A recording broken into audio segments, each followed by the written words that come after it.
Welcome back, everyone. We're a little more than a month out from the first day of school. And for St. Louis Public Schools, there's many decisions that need to be made. Joining us this morning in the studio is District Superintendent Dr. Myra Berry. Good morning, Dr. Berry. Thank you so much for joining us. You've got a long history with the school district, and now that you've assumed this position, what's your top priority? Yes.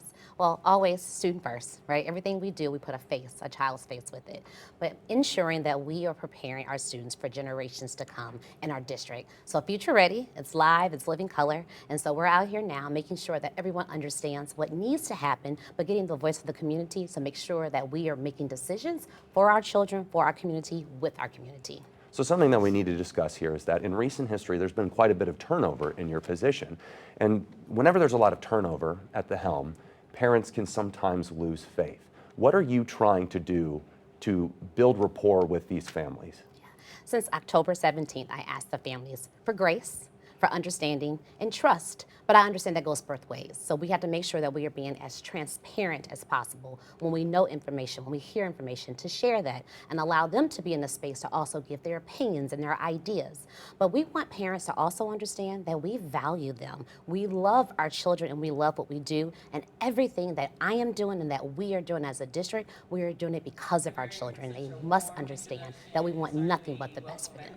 So we've been talking about some of the potential plans that are on the table here, and no matter what avenue the district chooses, there's going to be some difficult decisions. We're talking about closing around a dozen schools, and about 100 teachers will lose their jobs. So as you are looking at that very difficult decision, what types of factors are you taking into consideration when you're deciding which schools to close and which teachers will lose their jobs? Yeah.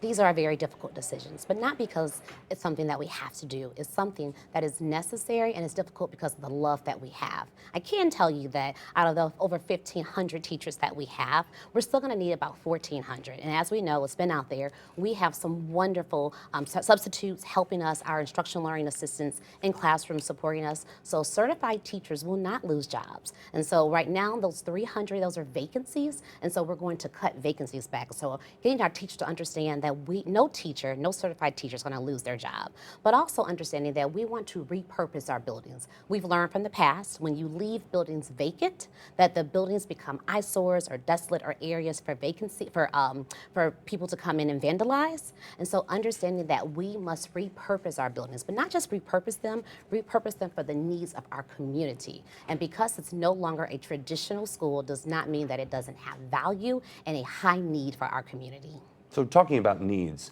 will families still be able to send their kids to a specialized school? That's been a question that we've been fielding a lot. Yes, and so we will still have specialized schools, and we are hoping to have more neighborhood schools. Right now we have over 20 magnet schools, and so we want to say everything that makes a magnet school so attractive, we want to have that right there in the neighborhood of our students. It's so important. The schools are the pillars of the community, and we want to build up our community. And what better way to do that than have a well-resourced, a well-maintained school right there in the neighborhood.